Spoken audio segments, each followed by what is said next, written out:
Good afternoon, Ori and the Blind Forest speedrunning fans. I am the Roos is Loose, and I am joined today by my good friend. Who have we got? Snoop, I heard. That is correct. And welcome to the final day of Ori All Skills Tournament qualifiers. This is the second of three qualifiers we're going to have today. One's going to be later on tonight. And this is a very important day because, as I said, this is the very final day. So everyone who doesn't have an average is trying to get in their last couple of races here to get in. Those people who are kind of right on the cutoff for the 32-man bracket are going to be very anxiously watching. So who are we going to be watching on stream today, Snoop? We have, as usually, picked four runners. We have Shed with an so far average of 30 minutes and 4 seconds. We have Vooligen with an average of 32 minutes and 4 seconds. We have Grease with an average of 32 minutes and 9 seconds, and Griffs with an average of 35 minutes and 30 seconds.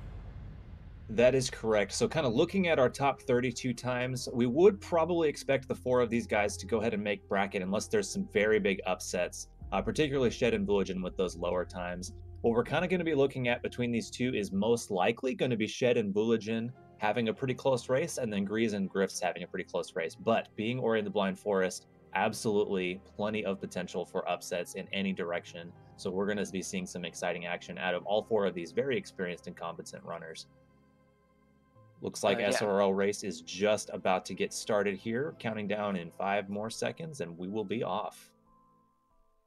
Yeah, and something Vooligen just let us know as well is this isn't really a race between the runners. It's more like a race between your so far times, because every runner here is just looking to improve their average time.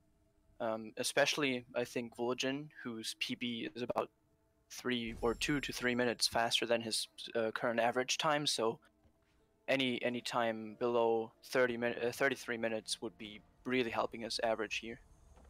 That is correct.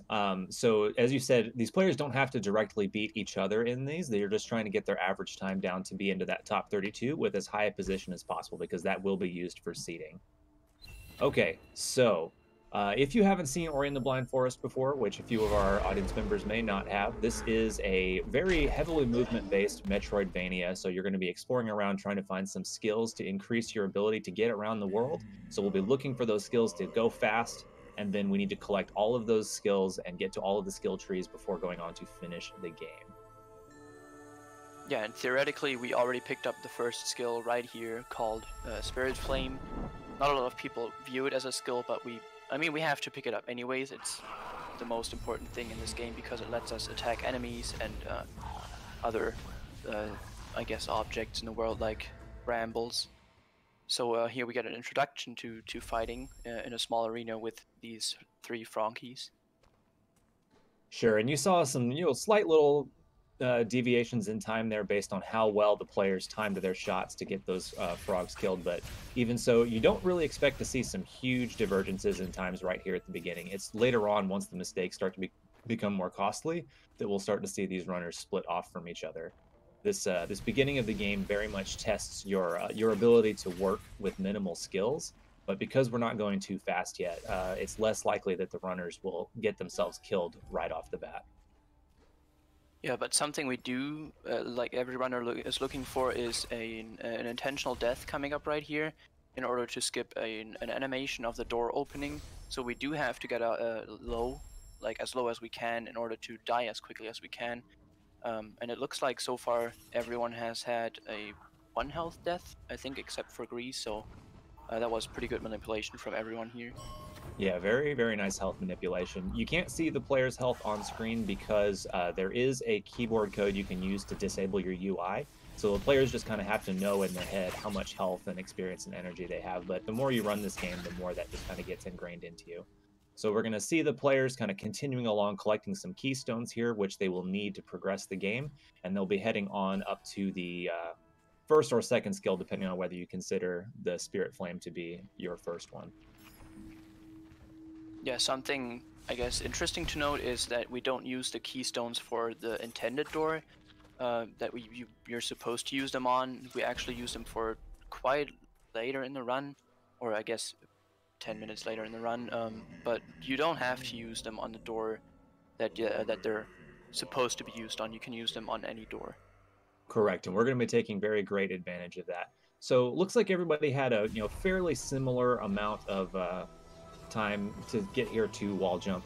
Shed is slightly ahead. Vuligen coming in just behind. Grease just behind Vula, and then Griff's bringing up. But the delta between all of them is 10 seconds or less. Yeah, so even though Shed's was a little cleaner, we still haven't seen much of difference between our runners here yet. And now after picking up our skill wall jump, which allows us to climb up walls, either just vertical walls or jump between walls, we're going to head back to where we started and go over to Blackroot Burrows, where we will get our second skill. And once we get in there, we may see the first of our divergences. There's two ways to go through Blackroot Burrows, and it's really just about your experience routing. You'll see when you kill enemies, they drop some orange orbs. Those are experience points you can pick up. I know Shed is sometimes fond of doing what's known as the Slime Genocide route through BRB, where you skip picking up a large experience orb, and instead you just kill a whole bunch of slimes in there and take their experience instead. I don't know if he's been doing it in this tournament or not, but I know he has done it in the past. And then some of our other runners will probably do the more traditional one without it. You can see Shed there dipped off to go grab a 15 experience orb. Excuse me. So is Vuligen. So the two of them trying to set up their experience for Blackroot Burrows nicely here. Yeah, there's not much of a difference in the different experience routes. It's just I guess it comes down to preference a little bit. I think Genocide is slightly faster, but it's not that much of a difference. Right here we did see a pretty big glitch actually. You see right now in the bottom right, Griff's running with the menu, the skill tree open over the gameplay, which basically just lets us save during a cutscene that we walked into, and after saving and reloading, that cutscene is already done. So you can see the difference between the two routes here. The two runners on top, Shed and Vuligen, are both doing the Slime Genocide route. You'll see them stop to kill slimes and take their experience on the way. It might look a little slow because you have to stop and kill them, but you can see on the bottom left there, Grease is having to stop to get this experience orb instead. So when you do Slime Genocide, you're basically betting that you can kill all the slimes faster than it takes to go and get that orb right there, which it's not an insignificant amount of time it takes to get up there and grab it. Ooh, Vuligen in the top right took an unfortunate death there. You have to jump through some instant kill lasers here, and you have to do it by going on these little jump pads, which kind of lock you into an animation. So if you jump onto a jump pad at a poorly timed interval there, you can just kind of get yourself stuck in there and forced to watch yourself die on those lasers and go back to your last safety save. And luckily Vula did take that safety save, because like it's definitely not a save you would usually take in PB attempts, especially at a high level of play. So the fact that it paid off for him there was pretty good. We did see Grease, I think, manipulate the cycles a little bit by reloading at the top of the laser shaft, and that just basically allowed him to still catch one of the platform cycles. This whole area in Blackroot Burrows is basically cycle based, and I guess you can lose some cycles and it costs you around 8 seconds. So getting the best cycle possible is pretty good. Yeah, this is kind of a notorious split. Players tend to not like this area of the game just because, as you said, you tend to, not really be able to do much to gain time because you're stuck waiting for cycles, and you just kind of have to sit there carrying this slow orb. But fortunately, at the end of it, we're about to be rewarded with potentially the best skill in the game, which you'll see Shed getting here now. This is Dash. It's an ability that lets you on the ground just absolutely ridiculously quickly zoom forward, and it's going to be used to great effect throughout the run, as you can see here. Look how fast that makes him go now. Yeah, and we're coming up to our biggest skip probably of the run, I guess next to Sorrow Bash, which is Frankie Walk. It's a pretty huge sequence break, which allows us to get into Moon Grotto quite a bit earlier than we're supposed to. Normally we're supposed to go over to the left, go past the Spirit Tree, get Charge Flame, go through Swamp as well, and then we can go down to Moon Grotto. But by manipulating this Frankie over to the right here, where there's an energy door that requires 4 energy, we can put 2 energy in the door that we currently have. Then we leveled up by killing the Frankie, which is why we needed to route our experience up until this point. And by leveling up, we get our energy refilled, and we can fully open the door with a 4 energy. All right, so Shed is through the Frankie Walk trick. He now has to get through a very difficult gauntlet where he doesn't have any energy to save. So if he dies, he's going to be going very, very far back, all the way to the dash tree, in fact. So it's a very tense part of the run here. Looks like he's most of the way through it here. We're now seeing Grease come up to his gauntlet as well. Griffs in the bottom right and Bulligan in the top right are about to attempt their Frankie Walk trick as well. Let's take a look at the top left here. Shed is attempting a trick called the Grotto Cycle. He's going to attempt to beat a cycle with very precise movement here, gets in nice and quickly. That saves him from having to wait for those crushers to go all the way up and all the way back down, which you normally have to do. It looked very clean and well done from him there. Yeah, and Vulligan and Griffs also safely get out of the poison water and pass the Frankie. While this is obviously one of the bigger time saves in this run, this also is one of the costliest places of the run if you make a mistake. Like you will go back to the dash tree and it costs you 2 minutes, I think, just to get back to where you died. So Shed has made it to the double jump tree, which, just as it sounds like, it gives you the ability to do a second jump in the air. Super useful, and when combined with your dashes and a lot of the mobility that we'll be getting later on, because Ori is quite fast in the air and gets a lot of horizontal momentum. So the ability to extend our time in the air is very, very good for our mobility and our speed. You can see Grease has now gotten his double jump as well. Vulligan and Griffs should be getting down to double jump at about the same time. Short death from Griffs, but fortunately a save right there. Not going to be too bad for him. Shed, on the other hand, top left, is just absolutely burning up this run. He very quickly got a little sequence break called Grotto Skip that involves a precise wall jump and double jump off of the wall, making it look very, very easy here. Yeah, that double jump can be pretty precise, but the more you practice it, the easier it gets, obviously. So getting it first try, also Grease just right there, makes it look so easy. That was really clean. All right, so we're getting a pretty close race here between Vulligan, Griffs, and Grease. They're all kind of right around the same area. We're starting to see Shed take a bit of an early lead here with some extremely clean movement. But the further into this run we go, sort of the more potential for disastrous time losses there are, both because the safety saves become less and less frequent, and our skills start to become faster and faster. So the ability to let it get out of control and you slam into enemies or spikes without realizing it is just higher and higher as we go along. So no Ori run is over until it's over, to use the cliche. Yeah, for sure. And right now we see pretty much all the 3 runners pick up the water vein, which Shed already picked up, and he is making his way to the Ginso tree right now, which is the first dungeon of the game. Yes, and we're coming to it quite a bit earlier than you typically would in a casual playthrough, but we want to go in there because of a skill that pairs with dash quite nicely. It's we'll talk about it later when it gets there, but it's going to be one of our most important movement abilities. It's definitely the reason why we want to make sure to come to the Ginso tree as early as possible. Yeah, for sure. Shed dipped into this little cave here to activate a teleporter, which we will use just to go to the final dungeon at the very end of the run. But it's pretty important because otherwise you would have to pick a teleporter that's much further away, and it's just those few seconds are definitely worth it. All right, you can see Griffs has been having a little trouble with this split, starting to have the other runners pull ahead of him a little bit. But again, he's not too far behind where Vulligan is. Grease just a little bit ahead of the other 2 of them, getting to his teleporter as well. And Shed, as you can see, making quick work of the Ginso tree here. His movement is looking very well practiced. He has to have been doing quite a bit of prep for this ahead of time. Oh, an unfortunate little fall there, but he does keep himself from falling all the way to the bottom and dying. So averted complete disaster there. Yeah, I think it was going for one of the fastest cycles you can get in that room, and he just somehow dashed into that enemy that, to me, still looked like it was on the other side of the wall, but I guess hitboxes make sense, so he got hit there and unfortunately couldn't double jump out of it anymore and fell down.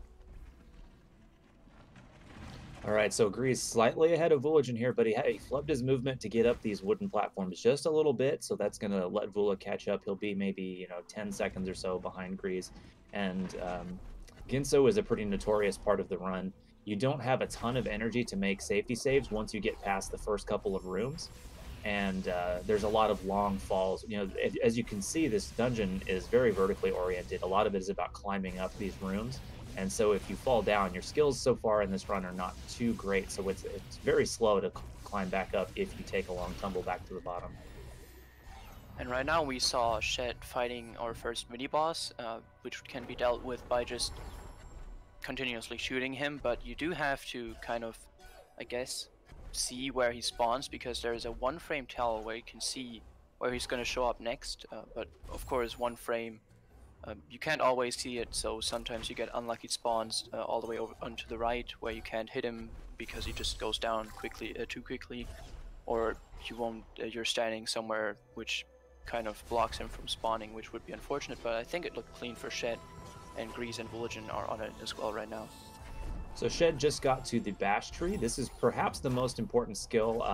Arguably, Bash or Dash is the best, but I don't think anybody's going to disagree that one of those two is the most important skill. Bash lets you grab onto an enemy, a projectile, or certain environmental objects, and you launch it in one direction, and you quickly launch yourself in the other. So it really, really greatly enhances our mobility. You can see Shed is just grabbing onto these enemies and fireballs and flinging himself through these rooms. So it's one of the most unique aspects of Ori is having this Bash skill, and obviously, you know, when you combine it with double jump and dash and things like that, we start to really fly through these rooms. And Shed is doing another intentional death right here. He put some keystones in the door while he had a save just out of the range of the door spawning. What that did was it put the keys back on the map while also giving them to him after he died. So now he has 3 keystones instead of leaving with 0 here, which just helps us open some doors later on, which we would have to go out of our way to get more keystones for. Yeah, so after we leave this tree, the game wants you to get keys from this very, very long and slow swimming section, but by doing this key duplication, we cut that entire section out. Extra useful because we're not actually going to complete this dungeon. You can see Shed is teleporting away. The game wants you to complete this very, very cool sequence where you're escaping from some water, but unfortunately it is quite slow. But the result of doing that is that all the poison water in the game gets cleaned up and you can swim through it safely. But because we're not doing it, all swimming in this run will kind of slowly tick away at your health. And that's going to be quite relevant right towards the end, which we'll talk about once we get there. But just keep that in mind for later. Yeah, and Shed is already coming up on the next big trick here. Because we don't continue up the Ginso tree, we still have to get into the swamp area, because there's a skill there, Stomp, that we have to get anyways for the category. And so we have to get there in some way. So what we do is we get this frog over here in order to break the barriers with its projectiles, and that's quite a lot harder than it looks. He actually did, I think, 2 double bashes there, which are frame perfect, so good job for getting that first try. Definitely, and Voligen is definitely having a nice clean Ginso tree here. He pulled ahead of Grease and Griffs here just through pretty clean play throughout the Ginso tree. Hasn't, you know, managed to catch up to Shed yet, but given the difference between them, Shed's probably going to have to take a death or something to give Voligen a chance to catch up and overtake him here.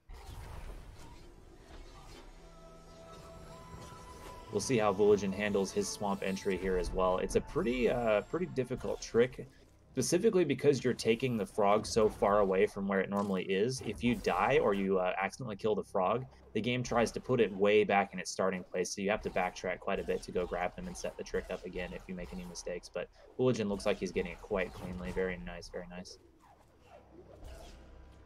Grease taking his attempt at the trick as well. Gets the frog through, very nice. And then down on the bottom right, you can see Griffs is taking his attempt at the key duplication trick as well. Having a little bit of trouble with this Ginso tree, but that is very understandable. It's a very difficult part of the game.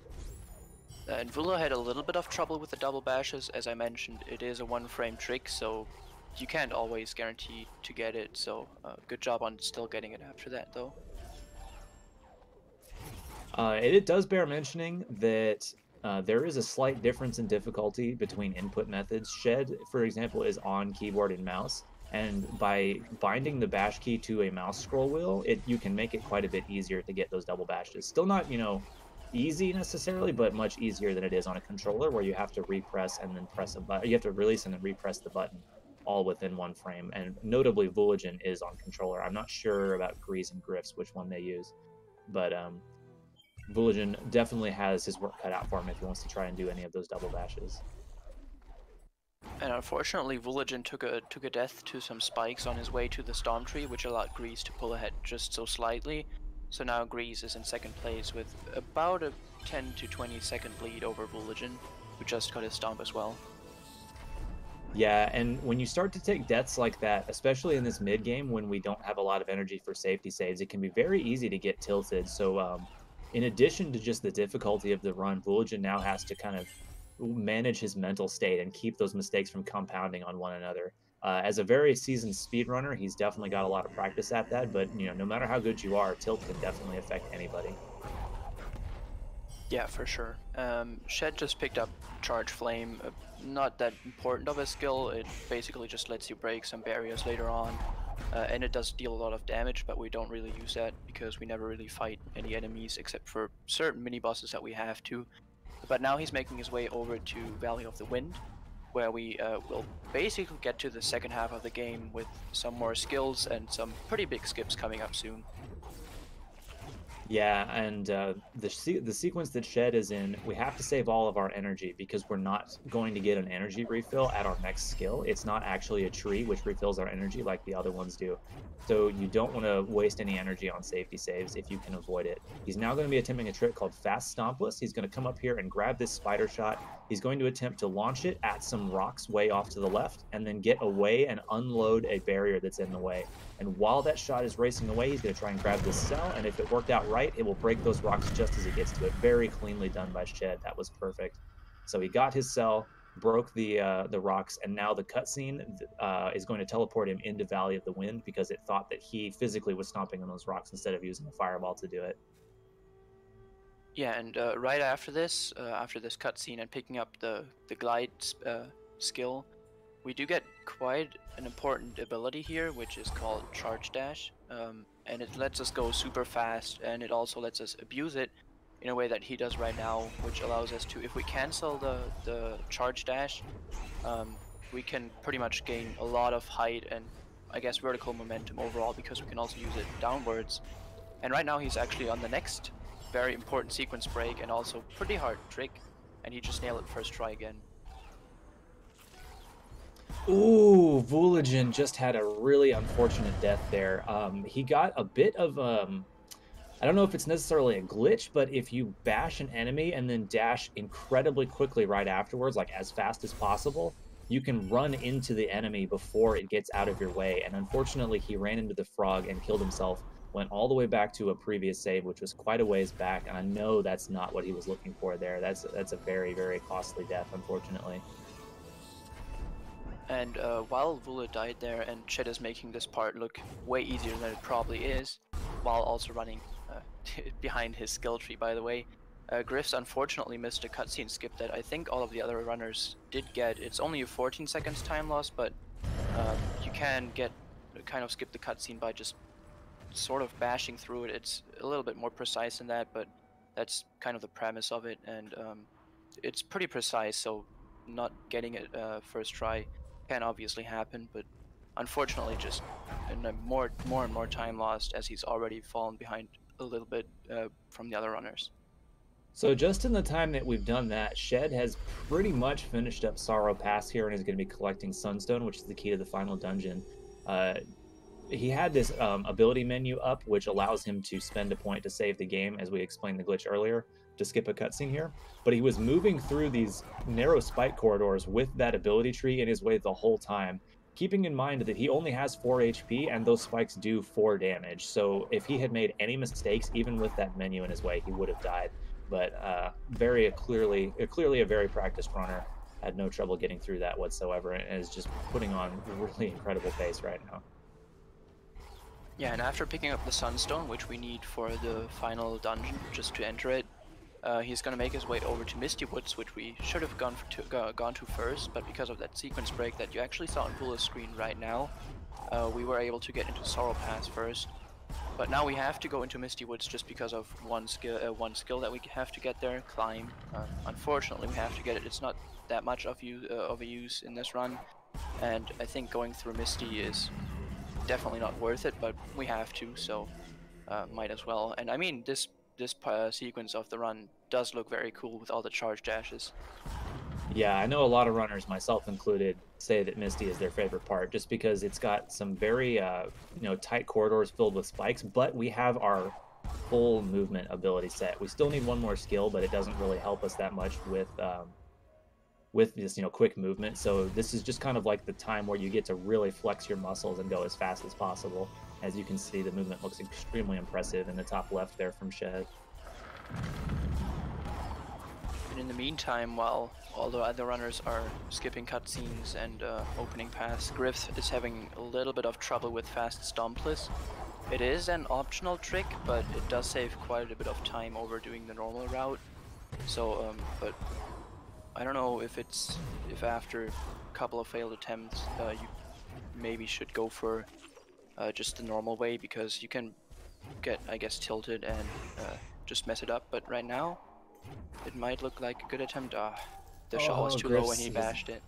He's really struggling with this trick, unfortunately, and it's one of those things that, like you said, at this point, it would have been better to just do it the original way instead of bothering with the trick, but there's no way to know that going in, so, good on him for sticking with the trick. He knows that he's able to do this, and he's going to keep on trying until he gets it, so very, very proud of him for continuing to stick to his guns here.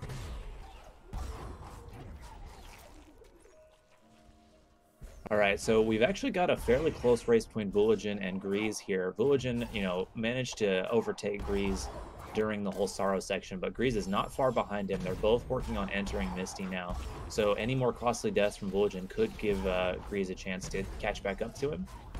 Shed, quite a bit in the lead here, so even with a costly death or two, probably would still walk away ahead. But of course, as we mentioned, these aren't direct races. Shed's really just wanting to improve his average as much as possible. So he wants to close this run out as cleanly as possible and continue this great pace that he's on. And as you said, that Shed actually did take a death that was quite costly, because he went all the way back to climb. He was already down here, and I only saw it from the corner of my eye, but I was a little bit confused that he went back to climb. But yeah, he did take a death there, and as you might have seen, the deaths here are pretty costly because we don't take any safety saves after exiting climb. You want to save all that energy for these charge dashes. I don't know if we ever mentioned it, but the charge dash ability does use up an energy, but you can actually refund that energy either by bashing an enemy before the charge dash finishes or doing a stomp before it finishes. So by using the charge dash and then bash, charge dash and then stomp, and even chaining those together, we can get way more than our 5 energies worth of charge dashes out. And the Madman Shed just fought a mini boss while on 1 health, 1 energy, while still using all of our abilities and all the energy. So he just made it look very quickly. Probably didn't even see that there was a mini boss there. Vooligan took 1 costly death and then 1 quick one. He accidentally charge dashed into some spikes and then immediately killed himself again right after coming back to the climb tree. That did give Grease the chance to pull back ahead again. So we're really seeing a nice back and forth between these two here. No question about it. We'll have to see if Grease is able to clutch out the end here and hold on to this lead ahead of Vooligan that he's got right now. Yeah, and meanwhile, Shed is moving once again with a skill tree over the gameplay in order to skip one of the longest cutscenes in the game. That's up here, at least in the run. I think there's some other long ones down there. When Vooligan took another death, that's pretty unfortunate, and that's giving Grease definitely the chance to pull ahead here. Yeah, so reminder once more, they're not actually directly racing each other. They're only trying to improve their overall average in terms of seeding into the race. But of course, if they're watching each other or, just for the confidence boost, it is of course nice to beat the other people that you're racing against. Yeah, and Shed just picked up his final skill, Light Grenade, that we will use for a little bit of movement tricks, or at least for the last trick. I don't know if Shed does any other grenade jumps. That's what they're called. But now he's heading back to the swamp teleporter that everyone went out of their way to get earlier, and he's heading to the final dungeon. Yeah, and so that trick you are alluding to, the grenade jump, is going to involve using a grenade to sort of interrupt your momentum deceleration while jumping off of a wall. And I believe Shed does one coming up here shortly, so you'll get a chance to see it before the final one. You can see there's a safety health that Shed just passed over that gives you a chance to have a little bit of an easier time in the final escape. But Shed's saying he doesn't need it. He feels confident in his movement, and it's not unjustified to feel that way. There's a grenade jump. You can see that insane momentum that you're able to get there off of that grenade jump trick that we saw. So the reason that 6 health is nice, as we mentioned earlier, and told you guys to keep in mind, the water is not clean because we did not do the Ginso escape. So there's a swimming section right at the end that they're going to have to go through, and they're going to be taking damage the whole time that they work on it. And that extra health just makes it a little bit safer to do that swim. In the top left, what's Shed working on, Snoop? He's been reloading a couple times here. This is a one-frame trick called Door Warp. Basically, what you want to do is, after you enter the dungeon, there's an automatic save being set. And if you reload and on the first frame that the game loads, enter the door, you will be sent to the bottom of the dungeon, which is coincidentally where we have to go for the final escape. So after a couple of attempts at it, finally gets it. Each attempt is not too costly, but as you mentioned, it's a true one-frame trick in a 60 FPS game. So once you miss it once or twice, you can really easily start to second guess your timing, your muscle memory. You'll stop trusting it, and you can just take more and more failures here. But let's keep our eyes on the top left here as Shed tries to burn through this final escape, keeping in mind that any damage that he takes is fatal because he needs all of his health to get through that poisonous swim coming up here. He's very easily made quick work of it so far. Here's the scary part. He only has 5 damage, so he can only take 4 ticks of poison from this water. Manages to get out of it nicely. Very nicely done, Shed. And after climbing up this wall here for a little bit, we get to the final trick of the run, which is the great jump, and he gets it first try. That looked super easy, and he's pretty much done now. He only has to hold right for a little bit because we skipped part of the cutscene, so he only has to do it for a shorter amount of time, I guess.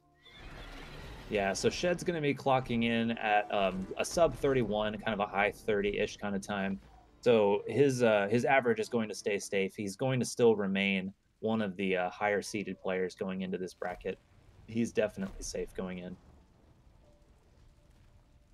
All right, so now we're going to see Mr. Grease taking his attempt at it, and if he can close this out nicely, he'll be sort of getting the upset on Vuligen here.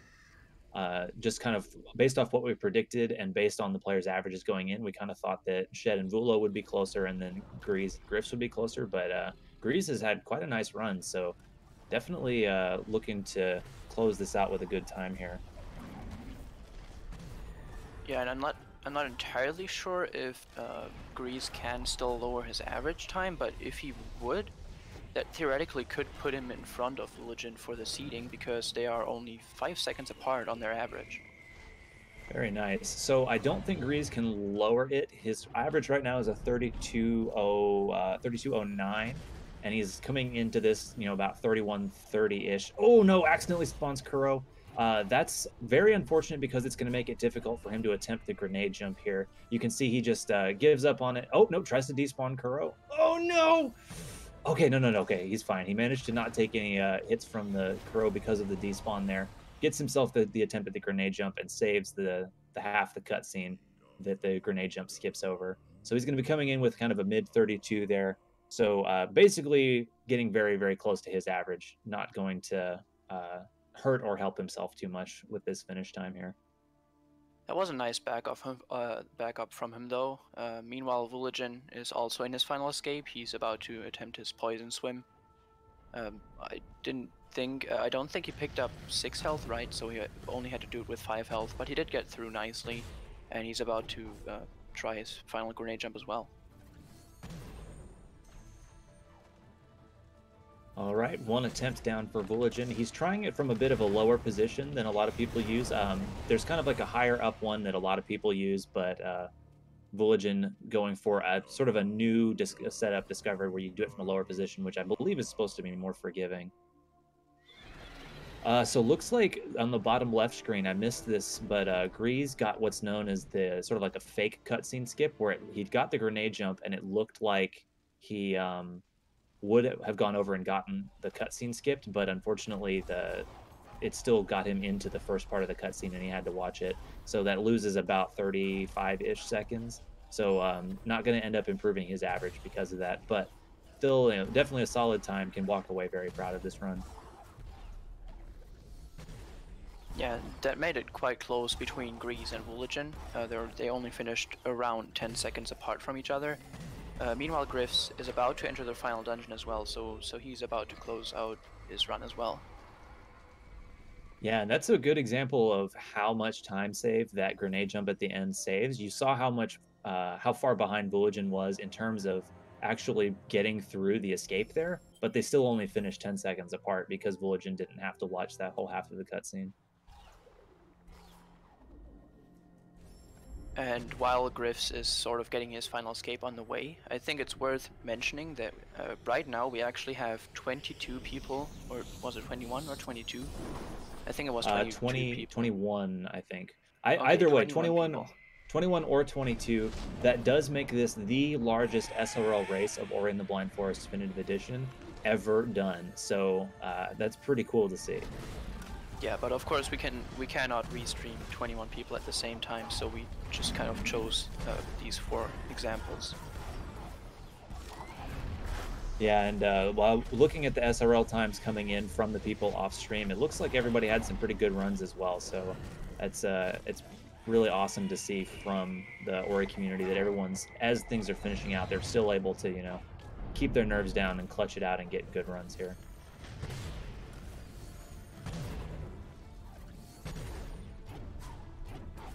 All right, so Griffs gets through his swim just fine. Going to be setting up for his grenade jump here.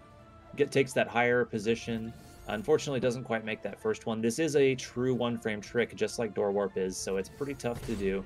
Definitely not unexpected to fail a few, but gets it and has finished his run as well. Should be coming in with a high 35. And Griff's current average 35.30, so if this replaces his slowest run, I imagine that will be improving his average just slightly.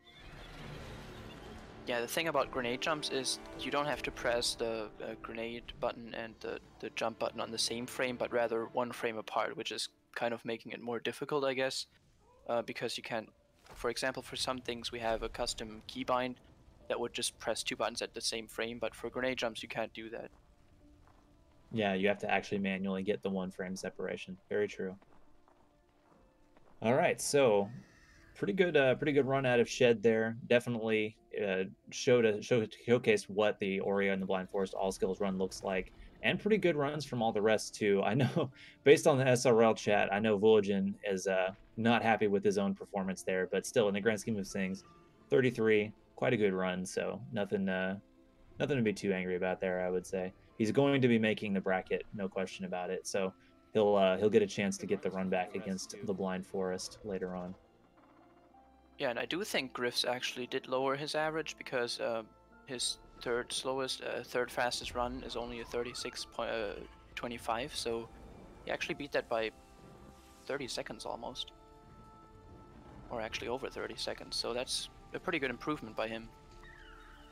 All right, so looking forward, as we mentioned, this is the last day of qualifiers before the bracket will be made, but this is not the last race that we'll have for the day. At 10 p.m. EDT, there is going to be one more qualifier, which has a decent number of people entered into it.